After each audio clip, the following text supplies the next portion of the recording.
rendez-vous des auditeurs vendredi 10 juillet 2020. Mbote bandeko balandi ya CCTV, balandi ya Radio Liberté Kinshasa, bino pe babozo landa biso na poto na nzela internet, Dudu Mutiri TV to pesi bino mbote. Merci na fidélité na bino. Tokutani lelo pona kobeta masolo ezole kanambo kanabiso masolo ya marche pacifique ya Lamuka ezali bongo prévu lundi 13 juillet sur toute l'étendue de la République démocratique du Congo. To yambi bongo bayi Lamuka ya na lobby spécial rendez-vous des auditeurs parce que kopesa biso mabongisi ya marche pacifique wana. Alors actualité oblige boyebi lobby leki ezalaki le 9 jeudi 9 juillet 2020 UDPS à Tambolaki na Congo, atambolaki na quelques villes ya mboka na biso Kinshasa pe Lubumbashi ba ville mosusu ya République démocratique du Congo pour na contester enterrement ya corner ya Rosa Malonda comme président ya assemblée et président de la commission électorale nationale indépendante par l'Assemblée nationale. Trouvete masolo wana na kati ya émission ya Mokona lelo to yambi bongo bayi Lamuka ndenge na utikoloba tozana ndeko Adrien Malenga azali communicateur ya Lamuka. Et à couper sa biso ming penza oyo ba préparer na niveau national pour na itali activité ya mkona lelo ndeko Adrien Mbote. Mbote papa Jean-Médard Mbote na balandi nyonso ya rendez-vous des auditeurs. Merci beaucoup, première participation dans l'émission ya lelo.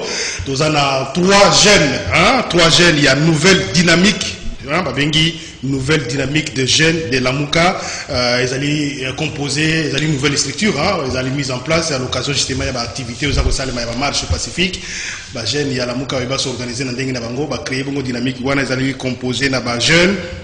Il y a des partis politiques, ils allaient membres de la coalition Lamuka, Tozana Ndeko Nabiso, Cédric Dédé, ils allaient coordonnateur, il y a nouvelle dynamique de jeunes de Lamuka, ils allaient coordonnateur, il y a Ligue des jeunes, il y a dynamique pour la vérité des urnes. Ndeko Cédric Mbote.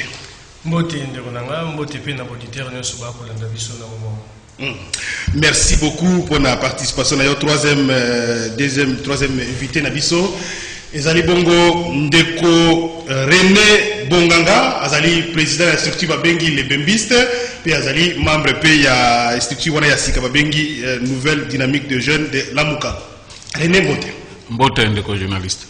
Alors, troisième et quatrième et dernier invité, il y a Platon Nabiso, spécial rendez-vous ya Mokona lelo, ezali bongo Ndeko Nabiso Bengi Kiwaka Mayele, azali pe membre ya dynamique wana, membre pe ya nouvelle là, ya Adolphe Muzito, c'est ça? C'est ça. Mbote Ndeko. Mbote Ndeko journaliste, merci mingi pe na ba auditeur ba o ba Olanda biso. Merci beaucoup to banda justement na yo. Émission ezali spécialement pour Kambotali marche pacifique. Il y a le 13 où Lamuka a organisé, il va jeune Bozali impliqué pour la réussite de l'événement là, mais il y a surtout quota où ils spécial Masolo Nabiso, il y a placé quand même Moumouké pour la Itali activité le Kakilobi, bande Konabino ya IDPS, bah réussir quand même comme ça la marche Nabango malgré interdiction, Boulani Nenge Tamboli, observation, attaque vous allez peut-être sur le terrain. Commentaire numéro ça na marche IDPS. Non, merci beaucoup Moïse Sango. Et là bali boso to ko lo baké. Moutabo interdire moutou marche à zalité. Pambate marche, ils ont la carte de la constitution. Vous comprenez? Marche, ils ont le col à n'engagez droit à paix, n'engagez droit à Rosalana Maï à Malonga, eau potable, n'engagez le côté français, n'engagez marche zali. Na même ordre idée pour la marche na bango. Tout le monde qui est bien malgré la dérive ou tout constater sur le plan du terrain, tout le monde qui va dérive, va déviation, va casse et qu'on sort wana neza malamuté. Ba lobi marche sur que ça pacifique, il faut aussi qu'à la pacifique, kobimate na ba observation wana. Donc la marche a été bonne, impression nanga yango wana. Ils a bien le la bango ba rejoindre combat déjà à Lamuka où ils allaient qui conseillent ba réforme structurelle avant la nomination, il y a ba animateur il y a signé. Donc, commentaire na mukuse yango. Merci beaucoup to kerepa ndeko René Bonganga, ndeko René ko pesa tuma commentaire no muke na wetali marche à lobby, bandeko IDPS ba salaki, batamboli na Kinshasa, batamboli un peu partout, il faut que le bilan officiel jusque là où la police a pesi, ba lobby 19 blessés na Kinshasa particulièrement, bazo le baké mutumoko akufi. Parmi les manifestants, on a bilan à la police, mais dans Gambo et IDPS, bakonzi na parti wana balobi ke ya eu 3 militants na bango bakufaki baebele bakangi bilan ya Kinshasa tolobake siège ya parti politique ya IDP ya PPRD ya bagène na niveau ya 6e mairie ezalaki bongo incendié siège ya PT o ya Steve Mbikai na Limité ezalaki pe incendié ba incendié pe ba saccagé pe église ya Soni Kafuta na Kinshasa. Voilà moi quelques bilans à part les blessés et puis moi ba kam susu o ezali bongo observer ça et là à travers les pays. Alors décoré bonga moi commentaire no muké pour le marché à lobby. Merci beaucoup journaliste. Je pense que de quoi lobby on a revenir sur le article global. Et là au sala Costa ezali que IDPS ezali parti autre guillemets ezali na pouvoir. Mais ce que on parti ezali na pouvoir bandi ko bima na nzela c'est dit mais se rendre compte que makambezo simbate. Na ko rejoindre ndeko na ngai to yambi bango na maboko mibale ndenge baye ko rejoindre biso parce que to bandai ko yebisa bango tout moment kete nzela ko kewane za malamu te. Alors tango ba moni ke indeli bango baye ko rejoindre biso biso msu pe to zalaki na bango wana c'est ce qui veut dire que bazonga simate ba continuer kaka poke non to atteindre objectif comme auto bandana bango ensemble. Voilà na mukuse na ko lo babo. Donc vous soutenez marche wana malgré zalaki interdite va marcher, ils appellent contre la loi. C'est ce que vous comptez aussi pour ça. Non, presque autant que la loi, on a malamute pour informer des pour avoir disposition de ni à quoi battre la marche. Mais ça te appelle ça point de vue contraire. Non, non, non. Je pense que tout le temps qui peut bien. Moi, bah dérapage, je suis allé enregistrer one ezala qui pour na ba présence à la police. Mais ceux qui ba kamba ka ou ba battre la rabiso malamu, mais ba dérapage on extrêmement. Il semble que quelques jeunes peu à Bino, il y a la muka ou mais quand même. Donc zalaki wana personnellement nga aussi na zalaki na marche wana. Donc to kende ko sunga bango pour ba rejoindre biso. Rejoindre zali clair. Makamba ko bomba on ezate parce que obi marche tout ça les 13 na o ba sali objectif ezali moko.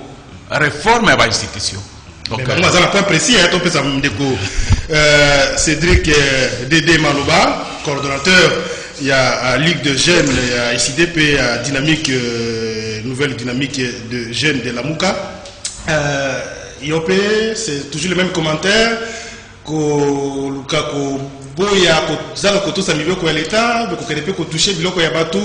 La manifestation, est-ce que ce sont des choses à encourager? Par ailleurs, ceux qui ont quand même qui ont droit à marcher. C'est quand même une bonne chose. Malgré interdiction, donc ça veut dire que la police, nous qui est de côté, on s'enfranchir la liberté publique. Ndeko, merci d'abord. Je crois que Ndeko Kolanda Biso, et c'est de préciser bien que Liboso ya pasi, Liboso ya minyoko, peuple ayokaka ba instruction misusuti. Désobéissance ya zalara ka soki boko nyoko. Kobima ya bandeko ya IDPS na balie na ye. Ngelo ko sala nga pasi po na moni que lelo mingi ba congolais ba yokaka te. Erto bandaki ko ganga. Que esengeli na biso tokende na mayeba lobi réforme par rapport à plan et sortie des crises proposées par le président élu Martin Fayulu. Au début, belé bagangaki. Misusu ba comme bisa biso de tourner ça. Misusu ba loba ke tobo sala bagaz. Et c'est onangeza que na ndenge ba lobaka vérité ya kaka katako lokuta et dévancer yango. Baza rattraper la vérité, mais on les va se ressaisir. Batikate, baki na moti na suka. Kaka na niveau ya sénité pour na ronsa. Base à la conscience ya rolobake non, toutes les institutions doivent subir un changement. Et ce changement-là nécessite bisogno soto vanda pour na bonheur ya peuple congolais. Merci Ndeko. Cédric pour un commentaire non mouquet, tout peut ça malheureusement pas Ndeko Adrien Zali communicateur, Adrien Malenga communicateur, il y a la Mouka, mon frère communicateur. Ndeko Adrien, tango Kabila Zalaki na pouvoir, Zalaki manifestation mouquet, oh batu bakufi, Kabila tini batu babomi batu, ministre Sali Boye, lilo le sous après Kabila manifestation pacifique sur un point précis. Toyoki IDPS ça veut dire que 3 militants de Bakoufi. Officiellement, la police a parlé à Moutoumoko à Koufi parmi les manifestants, des blessés. Est-ce que c'est imaginable la situation de Merci Deko. Avant dans la question, il y a un commentaire qui na Mayolbami avant, on a évoqué effectivement l'article 26 de la Constitution d'Abisso, où il a dit qu'on garantir la liberté publique. Et l'article 1 qui est institué le régime à information. Donc l'autorité compétente a saisi l'organisation en manifestation, a eu la disposition nécessaire pour encadrer les manifestants. Tout à fait. La police au peuple a dit ça. Ils ont pour garder Bango, pour effectivement garantir sécurité à Bango, bien à Bango, tant que la manifestation publique, ils ont dit Bassanini, Babatela, Bayimboka. Donc, et le Koya Motuya, Yangoana. Mais question d'ailleurs, ils ont dit question à Motuya, parce que, tout ça, comme on a que avant les élections égale après les élections. Bisotolobi, rien n'a changé. Rien n'a changé parce qu'en fait, la Kabylie continue à exister. La méthode Kakabemokouana. Parce que la méthode de la Kabylie, nous ne pouvons pas comprendre. Batobalini na balabala, pour revendiquer Batouma aux légitimes. Vous envoyez la police avec des armes létales. Bango Bazali Batouba Kotambola, Boye na Mandoki, aux Ali Kobomo, Beti Batopé Batouba Koufi. Et ça, normalité. Système, il y a répression. Il y a Kabylie de Abotoko vivre. Donc, changement à temps moko égalité. N'a dit comme moi que ma petite marche, Papa Meda. Mais pour la Covid, pour la mesure, il y a, comment dire, état d'urgence. Mais t'as la malade, tu bateau, les élites que Covid est si là, pour imposer par tout le monde de Séni. Peuple à côté, tu vas zobaye, raison d'aller Covid, mais pour profiter de la Covid, pour bocha moto ya kosala, mabe, à cause de la mabe, depuis 2006, 2011 et 2018. Bazeli pété pour la loi de Bangola, va assujettir pouvoir judiciaire, Bazeli Covid et Silaté. Donc, peuple a se prendre en charge, il y a un autre lobbyé, Toko Banda ko Bunda, Toko continue ko Bunda, Tiki no Toko Zouabon, Somi Nabiso, Tiki no Toko Zouabon, Somi, Yambo Nabiso. IDPS Salobi, prochaine étape, il va recevoir la démission, de révocation, il y a ministre de l'Intérieur, vice-premier ministre de l'Intérieur, Azali Mouto IDPS, parce que ceux qui vont mourir au de Koufi, dans la manifestation, c'est parce qu'il y a la position certainement autorisé que je vais dire salaire. C'est raisonnable. Est-ce qu'on va devenir souvent au bout d'un Zélande et en Gowana? Parce qu'aujourd'hui, il n'a pas cet exemple, il y a Rossar Malonda. Balobi Rossar, ils ont confirmé qu'Azali Moko Yamoto, Oyo Kabila, c'est là qui pona, hold up électoral, le Salama qui en 2018, mais pendant en 2006. Bazali équipe où ils allaient en Séni pour passer la Moussala. Mais c'est même Rossar Malonda, qui pour défendre le résultat présidentiel. Donc, les lots que la majorité dans le Parlement est artificielle. Il ne faut pas continuer à aussi que le président qui est là est un président artificiel. Vous ne pouvez pas dire que l'élection est salémi, le député va pour nommer, la majorité on les a fabriqués et que le président qui est là, c'est ça. La notre lobby réforme institutionnelle. Il faut tout réformer l'institution. Total à Nengenim Tokozonga Mbango et Paya Mouto à la pif au peuple congolais pour la légitimer l'institution. On a dit que si c'est le point là, Papa Médard, Ezali, Yamotu Yamingi, parce que Toyo, Tomona Makambo, Père passe dans Mboka Oyo. Tokaina San City, Tofandi, Toye Koli, mais ni ko salate Mboka Nabiso et que Nelibo Sote. Ni ko salate Bitumba conflit et Zanamboka. Torobi Ezali Mingi Mingi. Contestation, il y a légitimité à l'institution dans l'animateur. Tout ça, on peut voir pour la nuit, parce que pour respecter volonté à peuple, souveraineté à peuple, Kangami na maboko à bateau, on va pour moto peuple à poni, yenda ko sale la pifoté, il y a l'état, moto monsusu, tout va clairement, monsieur Kabila, n'a ko pona, n'a ko la président, n'a ko la sénateur, et l'on a des photos mundanango. Donc, c'est vraiment. Ngoki ke IDPS la muka ko fan na place moko pour ça là. Mais dans Bisson à la muka tozana à longueur d'avance parce que déjà moi le février 2019 le président Eli Martin Fayulu a tchaki Kolo a mis ça en position de sortir de crise. Il y a rien à dire. Le bac ma ponomé ça ni mala monté. Et ça ni mala monté pour l'anime parce que Kabila a contrôlé Séni, parce que Kabila a contrôlé la police, a contrôlé la service de sécurité, a yé a tché batonai na Séni.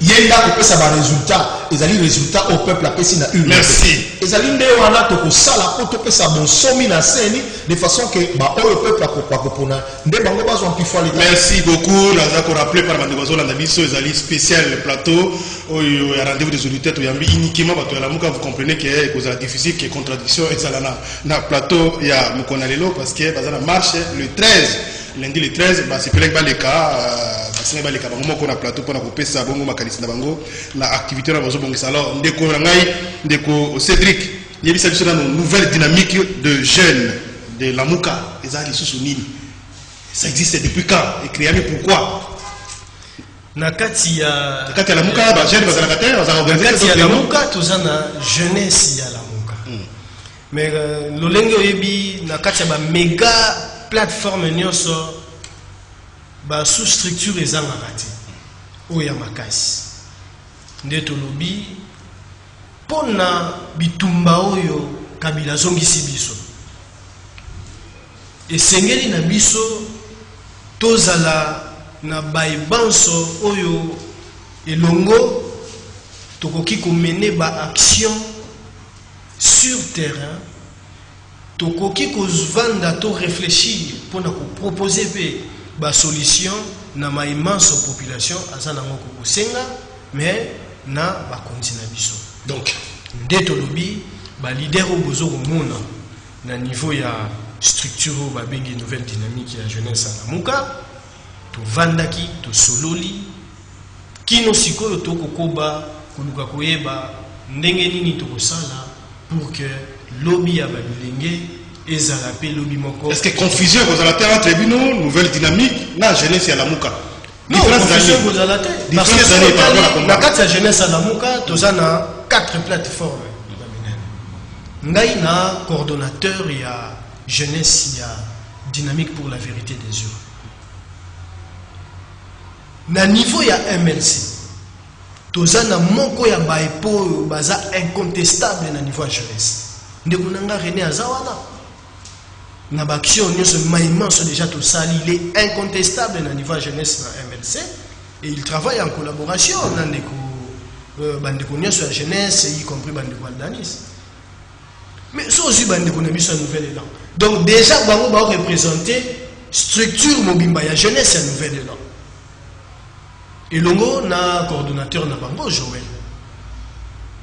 Tout ça et longo na bandeko na biso ya ensemble. Ensemble pour la République.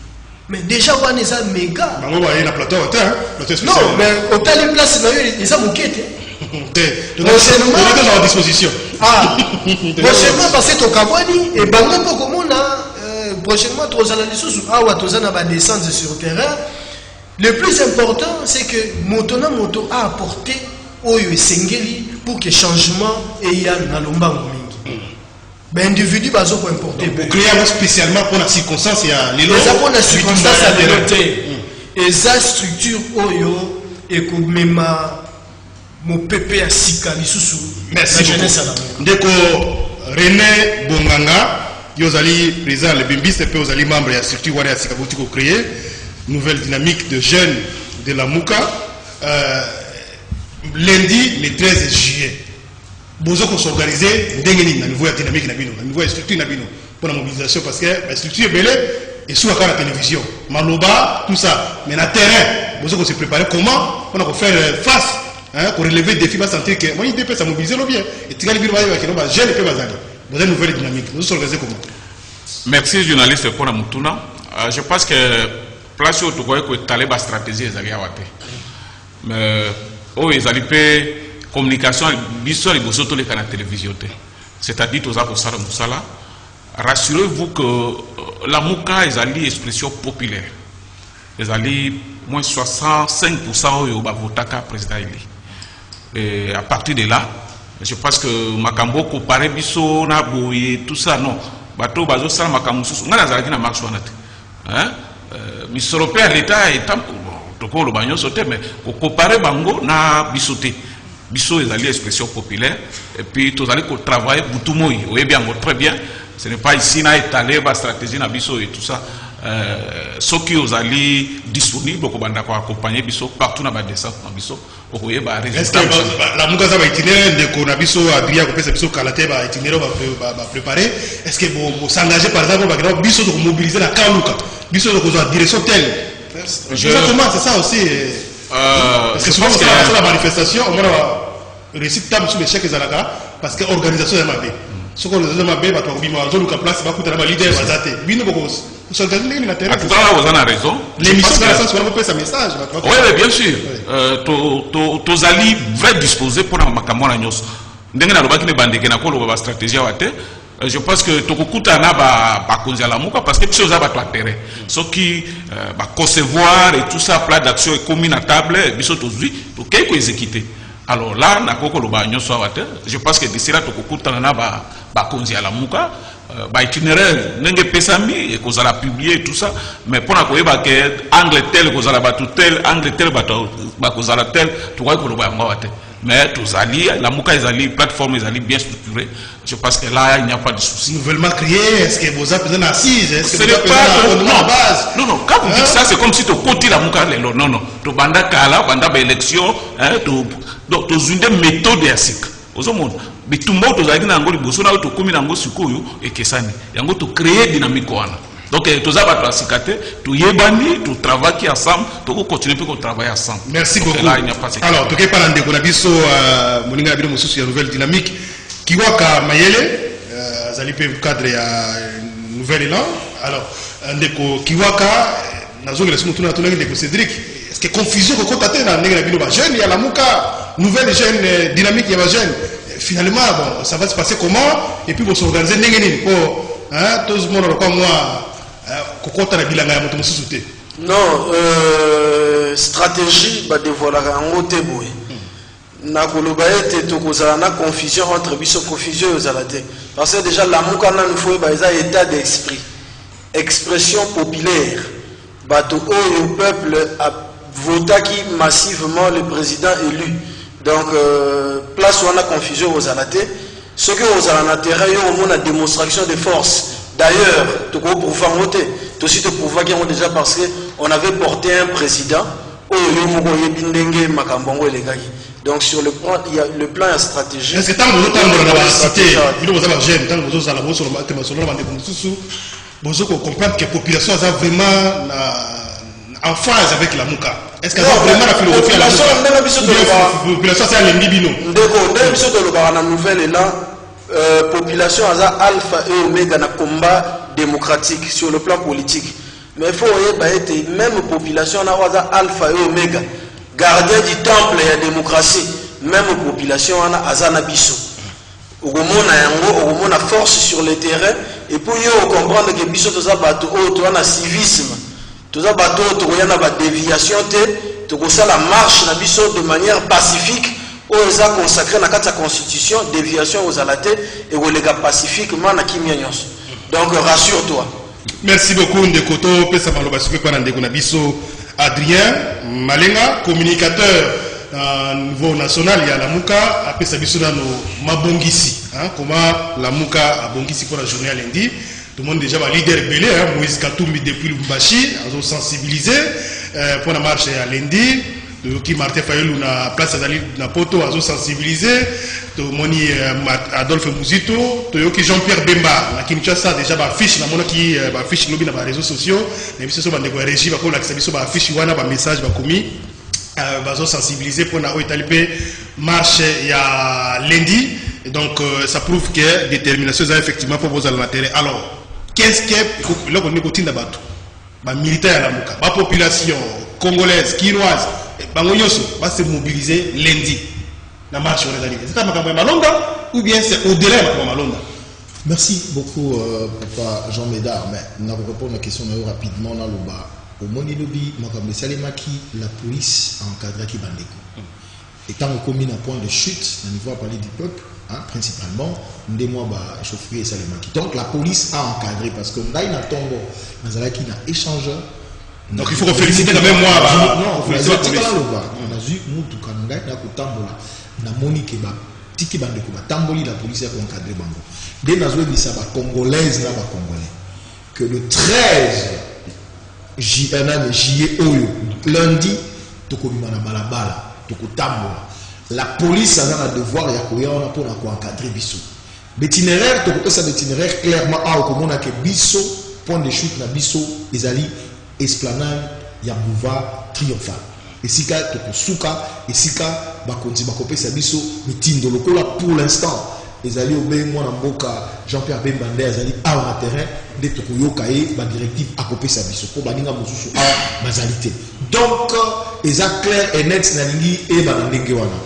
Alors mais soki na motuna na yo papa Jean Médard mais bakonzi na biso ala muka basala ki communiquer conjoint o esinyamaki na bango mine balobaki dans un premier temps pourquoi tokotambola ya liboso ezali pote to comprendre comme monsieur Kabila azali na posa ya continuer kokonza seni trobi ko salema te babengi yango commission électorale nationale indépendante et sengeli ezala na bon somi nango parce que soki seni ezali na bon somi et ko garantir loko to bengi vérité des urnes donc vérité wana to boyi yango. Deuxième chose tolobi ke pona biso ekoki ko salema te ete moto oyo azalaki alambaki nzungu ya kokosa peuple na maponomi c'est-à-dire kazalaki yenda préparaki nde babaka na lopoto fraude électorale moto wana ba sanctionner positivement na kotia ye na tête à seni et ça contradictoire. La sanction est positive ce qui moto sali musala malade ba classe pays nango est-ce que Ronsard Malonda asali ki musala malade au peuple à sepra nango bon moté bon na ndenge nini monsieur Kabila alingi a imposé ye la tête ya seni tobi e ko sali maké yo ki ya ça sala ki communiqué officiel alobi ke makama Ronsard a bien voté hein bino bo sozo contribuer désignation à Ronsard papa Jean Médard ngai nde konayo na ba communicateur mususu ala muka to monaki ba chef ba confession religieuse to monaki papa Abecholi oyo azali secrétaire général il y a Senko to monaki le révérend Bokondo azali président il y a église du Christ au Congo to monaki pasteur Soni Kafuta lobi ko na to komona ba musulman okomona ke bato bakoloba ke likambo ya Ronsard Malonda ezali ndeko elebe oya kimangiste nde a influencé ki baninga le mususu po ba imposer parce que en fait Ronsard a la caution morale de l'église moko ko porter parce que selon critérium il y a la chef à confession religieuse moto dans va ko présenter il faut en la caution morale c'est-à-dire qu'il faut ecclésia moko endi matazini moto abosolo pona nini parce que balobi ezali soni pona église bino bobimisi moto boche na seni mais tant moto na sali maponomi abimisi ba résultat église kaka moko lobi te asali musala bana moto ezali soni ezongi l'église nde balobaki il faut en la porter.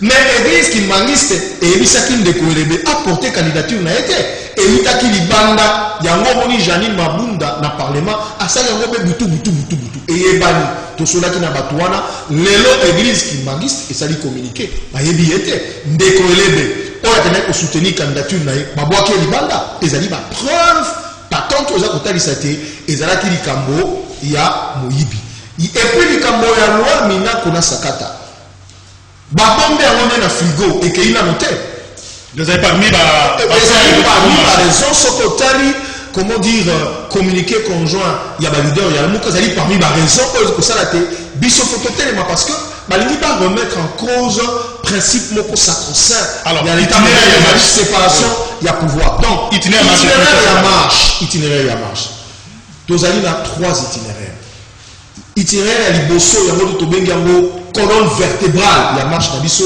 ekobanda na des bonhommes bana changu nyonso c'est-à-dire Maluku Ntsele Masina Kimbantseke Jili biso nyonso tokoya touti esika tozali inde bao ba mosika balamuki 5h 4h30 toye inde point tokokutana na des bonhommes à partir à des bonhommes tomatique toleki échangeur toye tozui boulevard Lumumba toye ti tokomi na tozui boulevard Sendwe toye kobima toye ti na esplanade ya boulevard Triomphal wana ndezali colonne vertébrale ya marche de salima le 13.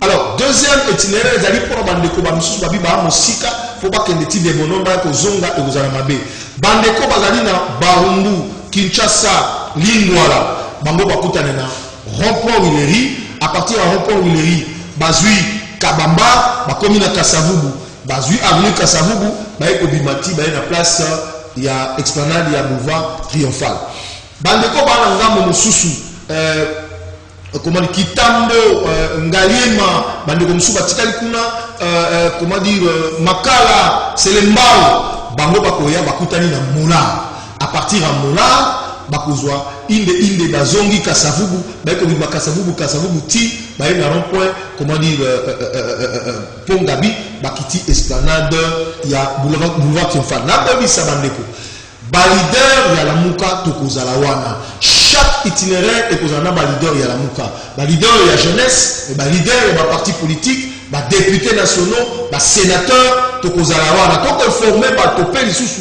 ye moko ba moto Jean-Pierre Bemba akozala pe na terrain kozali kamwa mabele donc l'itinéraire pesami wana donc à partir déjà à 5 heures to bandi déjà ko bungama poto se déployer likambo zali likambo ya mabele biso tolobi boye soki totali kaka likambo ya Ronsard toko se tromper parce que Ronsard azali pion Kabila boko utiliser a sacrifier pour aller kazana deux jeux de dames na ya kobeta ali abiso le problème il faut changer le système yango tolobi réforme institutionnelle des amis point mosusu oya makasi auto tambola bi on ne peut pas comment dire engager le changement na tête ya Seni notamment la tête à CNDH. Et ça, l'institution, mais si tu fais le Seni, parce que Kounesika, Makambo Fandi, et Zanabe, sans que tu engages ma réforme, que ça, la que tu as Seni, que tu as réellement indépendante, ma réforme, que ça, que le processus électoral est à la crédibiliser, n'est la Simawana, sur base à ma profil, Stanami, Nani Oya Kokiko Kamba, Seni, mais il est hors de question que bazongi selabiso bato oyo bazobaki peuple na kati ya Seni lokola Ronsard Malonda na mapononi oyo legaki na 2006 na 2011 et na 2018 surtout na 2018. Merci beaucoup ndeko nabiso ndeko Adrien Malenga ndeko pesi précision j'espère que beaucoup ça l'effort que bato message mais la lobby ce qu'on peut permettre ngai parce que a lobby kamba Kinshasa mais marche ko salema na 26 provinces bandeko baza na ba province bayebi ba relais na biso kozana bango ya Lamuka dans chaque province ba komeli déjà ba autorité compétente ba définir ba itinéraire à ba marche donc il faut biso ba congolais le 13 to la kisana France ya monde et que tozali peuple moko digne na sepeli ndenge mokonzo ka Martin Fayulu akobenga bi grand peuple du Congo. Il faut démontrer que nous sommes un grand peuple, biso ba congolais, parce que les Cambo, les alliés du Cambo, somi na biso, les Cambo, les alliés du Cambo, venir à biso, paix à venir à Moka. Merci ndeko Adrien, ndeko Moron Djambe, ndeko Aleka Bomotoza Lancela Moko na régie. Alors, donc les parents ndeko biso ndeko René Bonganga, qui itinéraire ou qui tracé, message nini bozo apporter, bozo pe c'est par ma jeune. Par exemple, pour l'activité il y a lundi. Je pense que pour la Bembi, c'est tout bandaki préparatif à manifestation bandakal. Depuis communiquer à leader Ezalaki, chaque communiqué par le temps que bandai kokoya tout bandai commis se retenir parce que tu es que mot d'ordre et kokoya. Et na kosenga na bangwa que makambo tozo sula na bango na réunion ba maintenir yango tout à l'heure soki na Silsia wa na kokita na Kingabwa et puis Lemba et tout ça qu'on a sensibiliser et puis après to kokutana na état major à Lamuka ba pesa biso itinéraire au commis à charger na. Alors il faut vous dire pesa bino bino ko se déterminer. Je pense que bon nous avons géré bobine nous avons kingo le kaka mututi hein biso ba pesa biso ordre biso to exécuter donc to ko décider to ko senga que non pona biso to zali capable to sala boye na place boye ceux qui bazali d'accord na biso alors là ça va mais le Bembi c'est ba ebi très bien que président na biso ko zala wana tous qui travaillent pendant kala oui bien très bien ce n'est pas la toute première fois tout le voyango wa tous allez vraiment mobiliser et à l'intérieur je pense que Bembiste va valablement représenter la manifestation. Merci beaucoup. Tout le monde message à Jean-Pierre Bemba pour ces déjà congolais qui doit se mobiliser pendant les 13 juillet tous dans la rue pour revendiquer le droit il y a peuple congolais comme il y a confiscation il ya mboka na biso ya liberté na biso ya CENI ya makambo ya politique na bayi politique na bato ya FCC marchons pacifiquement à partir de 9h à 17h pour les changements dans notre pays. Voilà, on a un message de Moni Bandekonabiso et à Régie, Fisto Atunga Alekabongo, merci beaucoup. Alors, Ndeko Kiwaka, tout le monde va gérer le Moussou, ou va Congolais, Moussou, Wazalaka, ceux qui vont avoir une initiative, il y a pour marcher, pour défendre la cause commune, on va faire la randa. Bazotala, il y a un logouani, surtout marché, comme il va changer de mon côté.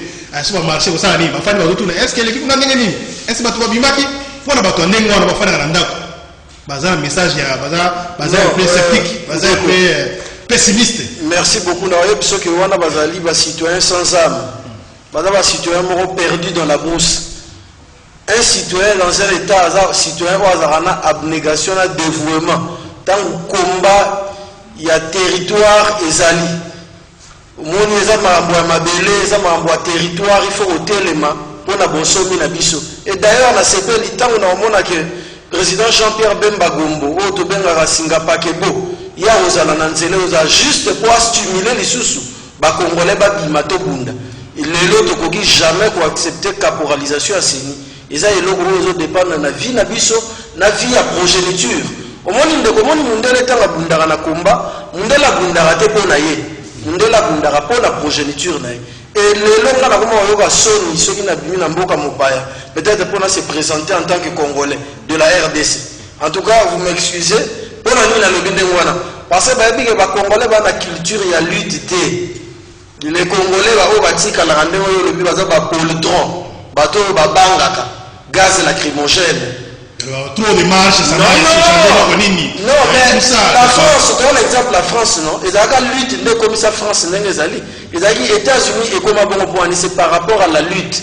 Qu'est-ce que la jeunesse fait? Qu'est-ce que nous faisons pour la lobby à Bana Nabiso, pour la lobby Nabiso Mogo? C'est le combat. Il y a un tobi que bah oh batika la nanda ko ba politron ana ba bimananzela nanzela biso to lo baraboe ezala na mundu kite tele marananzela zo zela mutabi mabobo mae ezala la policier nde azala na mundu ki so ba pesa ka mundu ki za pona a garder l'intégrité territoriale du pays et non à rebeta mundu ki wana na ba citoyen o wazo bunda combat o zala pe pona intérêt na. Merci beaucoup. Donc voilà, c'est un peu Ndeko Cédric tous on est pas là yo tous que des potos on appelle rendez-vous des auditeurs on fait appel certainement bah on a vu qu'on bien pour avoir quelques précisions na ba itinéraire ou bien qu'on a vu ba question na oyo bozo ko envisager pour la lundi c'est la peu pour répondre bango ba ko contribuer parce que les rendez-vous des auditeurs ils allaient rappeler pour na bato la biso bazolanda biso ils allaient la présidence de la République na parlement na la police état-major général national partout provincial ba service nyoso commune nyoso Kinshasa na poto na province na zone ndabiso ba occupé ko contribuer peut-être na oyo tozolo ba makamotali marche ya le 13 juillet prochain na zo rappeler zali spécial plateau rendez-vous des auditeurs parce que to yambi uniquement bato ya lamuka ba jeune na ba communicateur ba yepo na kopesa message na ko itali marche na bango Ndeko Cédric bandeko ba fana na ndako moni lobi IDPS sali marche. C'est peut-être pour l'intérêt, pour une question qui concerne tout le monde. C'est vrai qu'il va y avoir liberté à Motu, on a droit d'ailleurs, Motu, on a droit d'ailleurs, pour que ça, mais une question aussi, où est l'intérêt à Mboka, intérêt à Motu, mais tout le monde a une marche triomphale. Sauf que la commune, Mitu, que c'est normal, tu vas dans le bureau, tu vas dans WhatsApp, ça se passe comment là-bas, les transferts sont circulés normalement. Pour attendre, est-ce que le message n'est pas eu ça? Comme mituka ba fonctionnaire ba mama ya zando batika na marché central ba tunyoso ba na débrouiller pour la journée à lundi aux autres ça parce que c'est une journée ouvrable ya yambo ndeko Médard izana mutuna moko taki ko pesa na bandeko ya koloba te biso to zali nouvelle dynamique ndenge nini tokozela ba imposer biso na ko signaler que sur reçu parti lokola SID jeunesse nango eza na Kinshasa d'abord nous sommes représentés partout. Donc ce qui veut dire que tous on a besoin kaka itinéraire. Auto ko loba ba précision eza potoye ba na niveau ya bakambi. Tokoki ko zo angle nini parce que soko zu mon konzi lokola igwe. Et si ka kozala et ko senga na biso tozala quelque part pour nous booster. Mais partout dans Kinshasa, nous sommes représentés. Nous avons des jeunes partout. Nous sommes partout.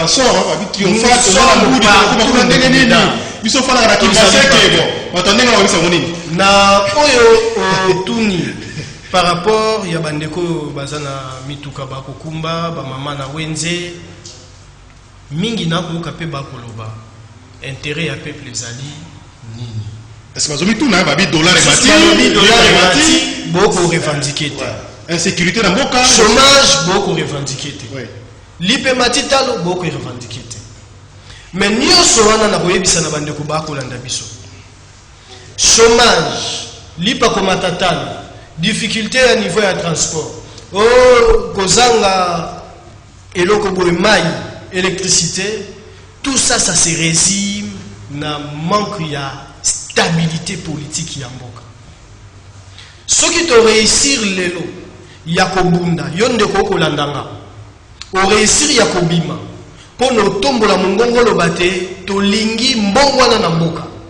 Mbongwana wana nde komemate lipa ezonga ndenge bakoko babandaka kulinga ndenge bakoko babandaka kulia mosala ekofungwama parce que mingi bako banga koya ko investir na mboka par rapport ya ba réalité otoza nango tango bayebi ke toza na ba institution moko eza illégitime tango bayebi ke toza na ba institution moko ekoki kopesa bango espoir te na investissement bandeko wana bakoya te.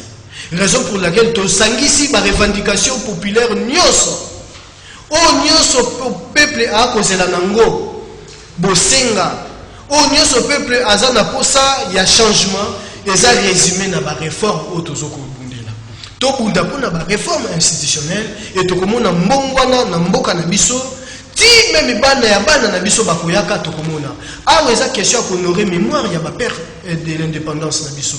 Ah, ils ont bitumba ya kubunda pona mémoire ya ba martyr na biso. Babanda qui ko rêvé un Congo plus beau qu'avant. Donc cela veut dire que le Congo était beau. Mais ils ont voulu encore un Congo plus beau qu'avant. Biso nem to sala ngo.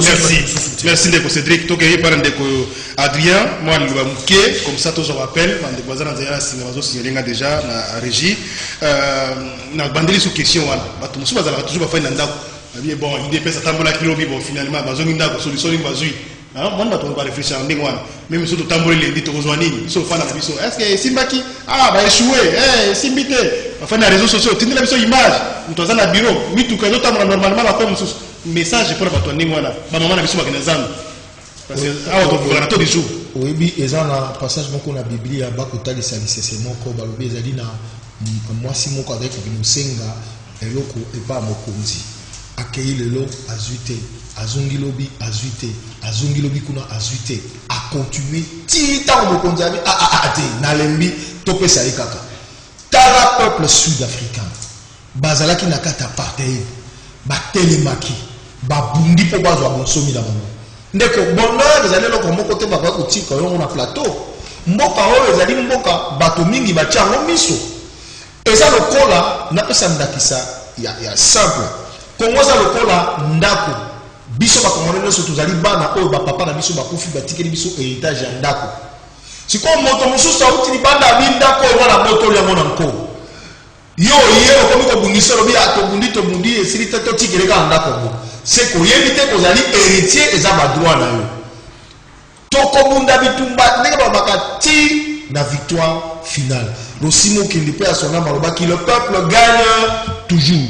Bandeko balobaka lipa mati boko manifester te nana ko manifester na place na na Soudan to mona ki lipa mati papa bimi na balabala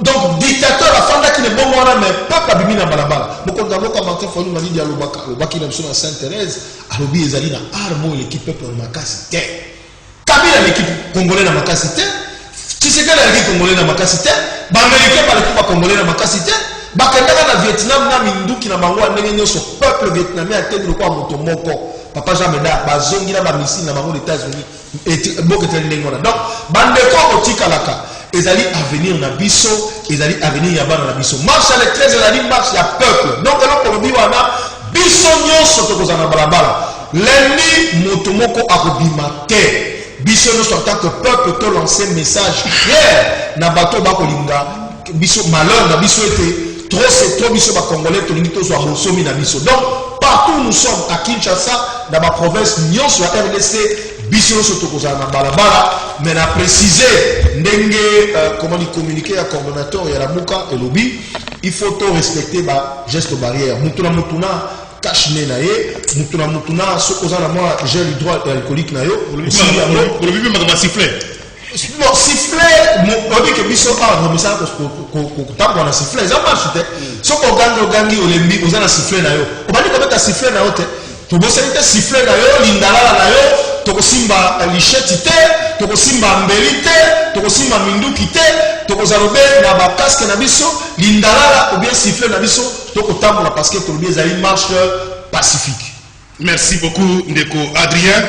082 33 33 749 082 33 33 749 baoyo balandi biso boko benga peut-être contribution peut-être mituna ba sympathisant à la Muka pour couper sa contribution à l'émission de. Alors bonjour. Bonjour papa Jean Médard, bientôt. Y compris tous les invités dans les studios. Oui. Également les auditeurs. D'abord na pete mingi bana mboka nyonso oyo ba marché ndeko Raphaël Matongea pona mboka na biso oui ba mosusu ba we kaka pona bitumba oyo ya libération ya Congo yango wana pepesi bango vraiment longonya mingi pona détermination na bango wana. Et puis par rapport à makambo etali lendi na ko mobiliser toujours notre peuple parce que bituma oyo c'est bituma ya libération Congo et sengeli tous les Congolais baya lendi pour participer na kati ya marche wana yango wana d'abord na pesi longonya mingi na bana mboka ba masuku lobby le jeudi le 9 mususu bakufi kaka pona mabele na biso yango wana na ndenge tobandaki musala oyo ya ko libérer Congo et sengeli toujours ba Congolais nyonso sont toujours unis pour libérer le Congo. Parce qu'il y a des faits, nous sommes les combattants. Nous sommes là pour combattre le système. Les gens qui viennent à pouvoir pour combattre dans le système. Si ce n'est pas Kabili, il y a Rwandais, il faut mettre notre pays dans les dangers. Enseigner l'histoire de boulonner ce système ici. Il y a un obligé tout le peuple congolais. Lundi, vous avez toujours la masse. Vous avez pour le peuple. Pour le Congo. Vous avez tout le Congo. Et c'est tous les contrôles réunis pour ensemble tout bien le système Kabila tout bien vraiment système il y a oppressé Rwanda il y a une position pendant 18 ans na bango et c'est ngeli bazo Rwanda na makoni ba na makoni na mboka na biso donc c'est un peu ça la chose. Merci Ndeko Raphaël Matonge. 082 33 33 749. Allô? Oui, allô, bonjour. Bonjour papa, c'est moi je suis compris là-bas. Ok. Bon, on ne nous entend pas vraiment. Le son, il faut revoir d'abord le son qu'on a, les autres sont mal montés. Est-ce que vous m'entendez bien? Allô? Ok, merci beaucoup. Mais quand tu fais les sous, le but de la dynamique, ok, on a l'anglais sur ma langue. Bon, je salue d'abord les invités qui sont là-bas. Et puis, comme ils sont tous jeunes, je leur dis courage. Et puis, on a salué l'habitat sur ma famille. Papa Médard, le problème aujourd'hui, c'est qu'il faut la capter. Vous savez, le président de la République qui vient faire le discours le 30 juin ici, pour la problème indépendante, il a parlé quelque chose de vraiment très important. Alors, il dit qu'il ne faut pas que les comme des petits-enfants. Vous savez qu'aujourd'hui, ce qui nous faisons marcher bien fait, c'est parce qu'on ne parvient pas à respecter comment fonctionne la vie sur ce tableau-là, et puis la façon fonctionne la vie sur la façon de rétablir en haut. Ce que vous savez bien, ma processus, ça n'a pas commencé aujourd'hui. Ça n'a pas commencé en 2006, 2011. Et ceux qui aujourd'hui, toujours, ils plaignent de la Kolobaki, non, il y a l'opposition. Mais regardez, l'opposition, qu'est-ce qu'ils font? Il y a le professeur de Zerjoli. Il était qui l'a fait? Et quand même bien, que dit la Constitution? Parce que la commission est indépendante. Na kati kuna pour battre un résultat, définitif de l'élection. Pendant les basignaka. Est-ce que vous avez déjà entendu à silence ya muto opposition le dit que non, ngai eloko oyo na boyango. Pour que eloko langa tolande lango malamu. Ola ko lobaka yende to gende ko nani bonabo. Na la moni que les problèmes sur l'homme congolais. On est tellement éduqué que dit comment pour expliquer dans l'institution. Aujourd'hui, marché, ce service-là, et surtout l'opposition. Imaginez-vous l'opposition, depuis 2006, ils ont un protocole l'opposition. Si les lots, Michel Akakoroba, comme Michel, ils sont sans stratégie. Regarde comment, quand vous leur demandez l'itinéraire, par exemple l'itinéraire, or, aujourd'hui, c'est les derniers jours, même l'émission, lundi à Souka, il faut appeler sa communication, madame. Voilà comment ils sont débilités.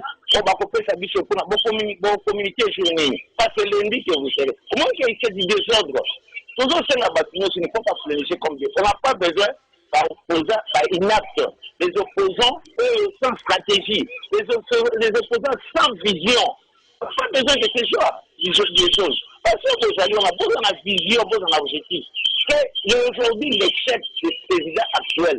Et l'échec, il y a Bunoni, Mouka, Kash, tout ça. Est-ce qu'après tout, quand vous chantez Kabila, c'est qui honte pour vous? Qui sont au Parlement là-bas? Ce n'est pas des députés où Kabila a trouvé ici à Kinshasa. Kabila a trouvé les universités, a trouvé tous ces gens-là. Mais comment aujourd'hui n'est pas là qui n'accate? Ceux qui sont dans les faits de loi, ils sont là au Parlement. Mais vous citez ce nom par rapport à quoi? Mais c'est une honte. Il commande ici, parce que le commande, il est là-bas, qui n'accate pas. Allez, vous avez donné le babo. Non, c'est vous qui êtes honte. Vous avez l'objectif des Amoko. C'est la divergence. Pourquoi je dis de Nabo Sangalate? Il faut dire que ça c'est une division. Et puis pour ça, je dis que beaucoup là, faut changer de mentalité, discipliner ça là, avoir une vision claire, la communiquer, non, non, objectif Nabi c'est Zaboué. Parce que le Félix c'est apporter parole à Cosmo Sanganabo, mais ça apporte parole à la position. Azan a rôle makasi. Aujourd'hui, Azan le Mbashi, Azan a l'Afrique d'ici, Azan a Belgique. Ça, c'est quoi ça? Merci. En tout cas, merci Ndeko. Je crois que Ndeko a régi l'effort pour que son malamu et permettre Ndeko de commenter au moment opportun. Allô, bonjour. Oui, bonjour. Bengi biso wapi? Oui, la bengi Kingaseke, monsieur Mika. Kingasani. Kimbaseke, oui.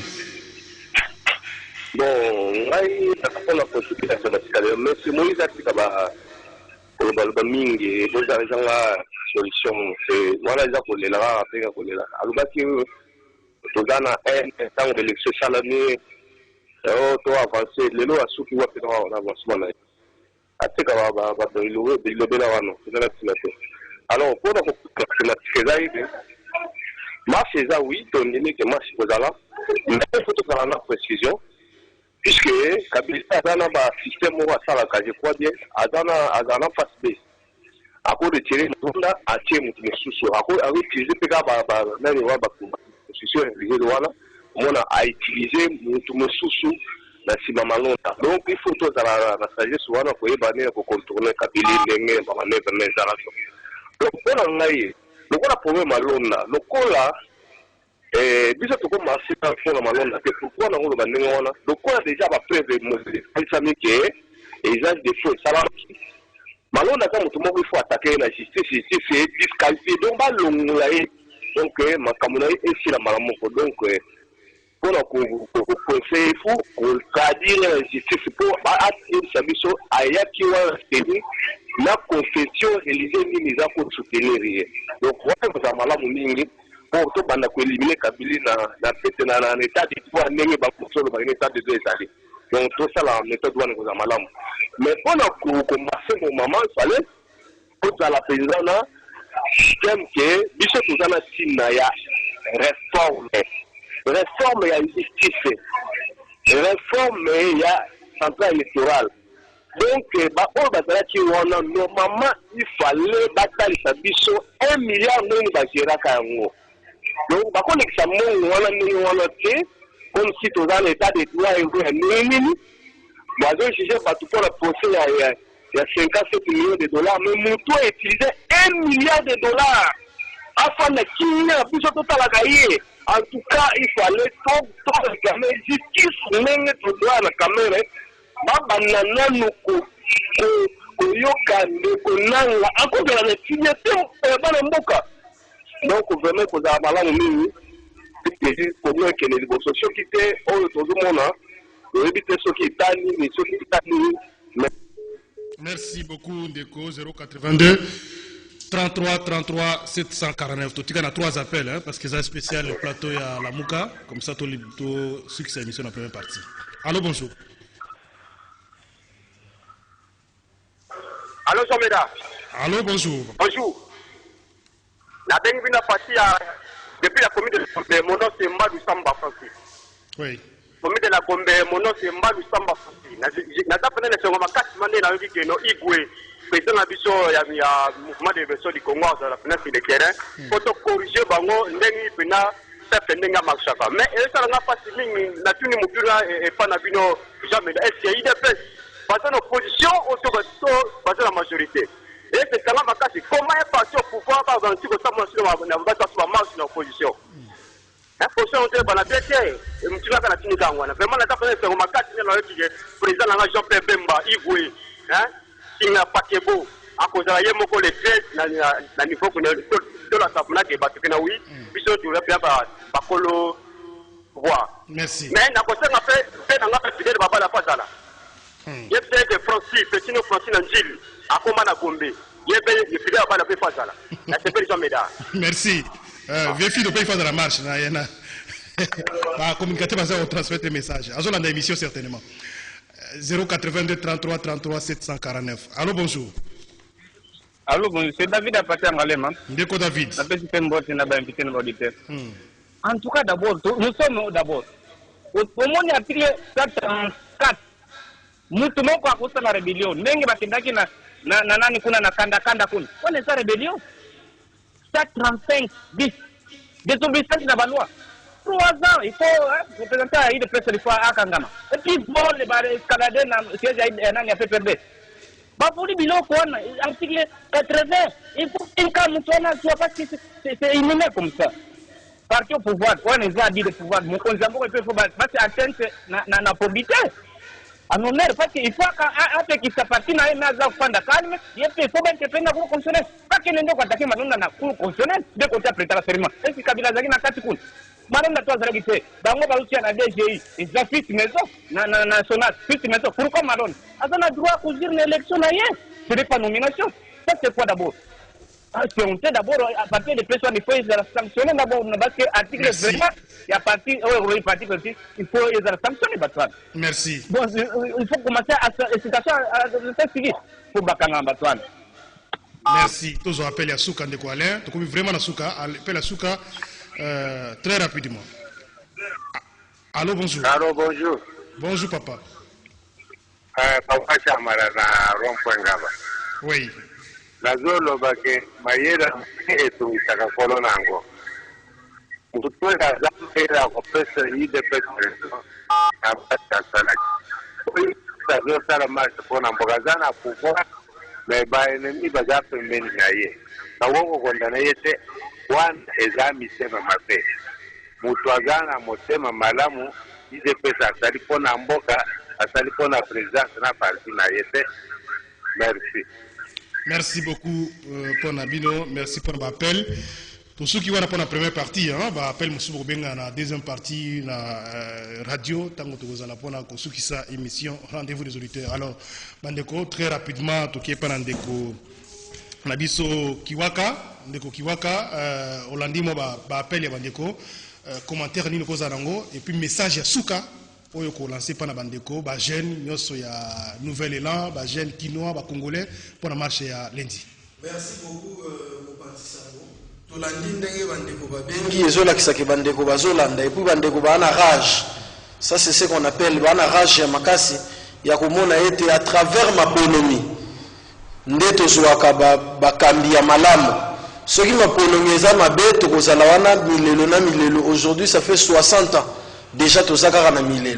Donc c'est l'occasion pour nous ya kokata cordon ombilical wana entre maponami ya mabe na ya malamu faut tosala choix, c'est une question de choix parce que soki tozozongela kaka même système ya seni oyo eza seni moko ekomi lokola boucherie bino boke bovote kuna bake basosisone batie bato oyo bango balingi tolandaki mokambi moko ya parti politique mo songolo na otanga kombo te abayeke badepute baza ya nomination lokola alobaki badepute baza ya nomination c'est-à-dire à remettre asali remise en cause ya processus électoral cycle nyonso donc yango wana tosengi réforme structurelle profonde tosengi na population abima libanda abanga te aya tolobi na nzela mandoki ebomaka bato te peuple atelema mpona bonsomi na ye. Merci ndeko René Bonganga liloba ya suka pour la première partie émission peut-être moi commentaire moke message nini par ma bembiste pour la journée à lundi. Je pense que le message est très simple. Va se préparer dans la phase de sensibilisation jusqu'à Jourouana. Je pense que Bembi Seigneur c'est si Kazali à ça que ceux qui basent en anda pour 5 bâtiments se basent à informer que tout ça un événement les 13 et puis ceux qui basent en âge où il y a pour marcher bâtiments sont là bas ça là où Bembi c'est toujours ça Nicolo est allé à moi parce que au moins stabilité politique depuis les années 60 jusqu'à présent c'est les élections à la base et puis ok pour résoudre le problème on a définitivement il faut tout téléma la makambo surtout télémiri à monter donc aux Aragaga à la case du départ. Merci beaucoup. Donc, il est pas dans Cédric. Moi, commentaire un peu mouquet, on a des Benga, et puis le message, il pas dans Bino, pour la marche dans les 13. Naku yebisa d'abord bande konyoso au bakolanda biso yom tozala na souci ya changement na yo yom tozala na poso mona Congo eki liboso yom tozala na posa au vivre vie moko vraiment et longobani na kosenga na yo otikala indifférente ngolo ba été partout au kozala et sengi karaté au ya petit de bonhomme ceux qui osa par exemple na Lukunga ba itinéraire ba pesi yo ben de kozala libanda ya Kinshasa et même baso bana la transporter bango et ça sozali bokangani liboke ya 10-20 botamboli pona ko lakisake mulingi mbongwana maboko na bino donc souci au biso nyonso tozana moyangwana parce que le destin est a question ya choix ya peuple. Merci beaucoup Doké Parandeko Adrien Malenga communicateur ya Lamuka Lilba Suka commentaire Mkezali bandeko yo eza marche laisse-moi transporter il y a un meeting on va transporter eza marche pacifique mais les camerounais ko zalate parce que au moins biso bana Kinshasa surtout misala ndai na mona chama biso uta kimbanteke to match na stade de Marti Makolo na kozonga pe tozongi Makolo donc eloko wana kozala te tokoya ebele tokoyemba mpona mboka na biso tokobina tokotambola donc eza marche eza meeting donc de ce point de vue là il n'y a pas de problème nalingi juste à rappeler très rapidement itinéraire biso nyonso bana changu bana moamba point de tokobanda match na biso na Tebonom to ya on a déjà à partir à 8h to décoller à partir à 8h to bandi match donc photo bongama déjà tout ça prêt tokobanda transport ya balika wana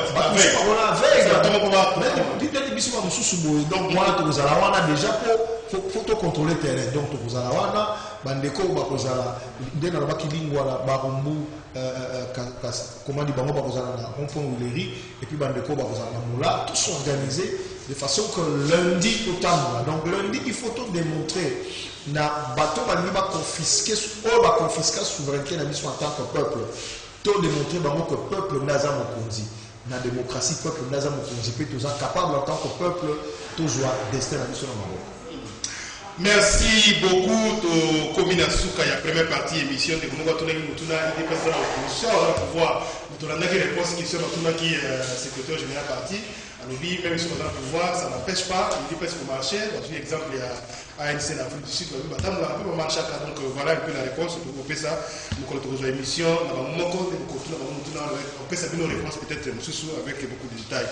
Merci Navandeko Toyamaki pour la première partie pour la spéciale rendez-vous des auditeurs on a les lots vendredi rendez-vous à Souka sauf imprévu peut-être que tout ça la spéciale lobby ou dimanche total on a un programme ceux qui on va solliciter l'émission spéciale pour la activité de lundi pour Tala, et puis on va apprécier de tout côté dans la deuxième partie. Sinon, rendez-vous tout côté sur lundi à 8h15. En attendant, peut-être la tranche spéciale pour vous allez entre les lots jusqu'à dimanche. Deuxième partie, 10h30 na Radio Liberté Kinshasa. Merci beaucoup pour la bino. Merci à l'équipe technique Frisson Touga qui na régie, à Kabongo, Onésil Tinga na régie radio, Karine Bébé, Moron Djambé na caméra, et puis Doudou Moutir TV, des besoins d'absolu sur internet, na poto, Doudou Moutir TV na YouTube. Merci beaucoup.